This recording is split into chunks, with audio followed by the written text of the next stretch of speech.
YouTube चॅनलमध्ये तुमचे सर्वांचे स्वागत आहे। आज आपण पाहणार आहोत तुमच्या आवडीचा पदार्थ बेसन लाडू।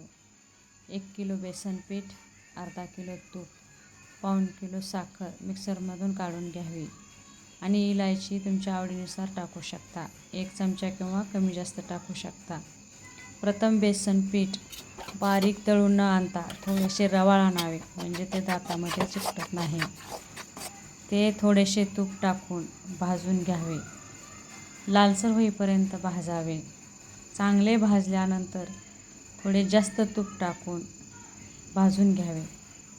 त्यामध्ये मिक्सरमधून काढून साखर टाकावी, नंतर इलायची टाकावी।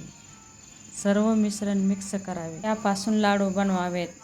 व्हिडिओत दाखवल्याप्रमाणे जर तुम्ही रेसिपी केली तर तुमचे बेसन लाडू छान होतील। अशाच नवनवीन व्हिडिओ पाहण्यासाठी माझ्या चॅनलला सबस्क्राईब करा, लाईक करा।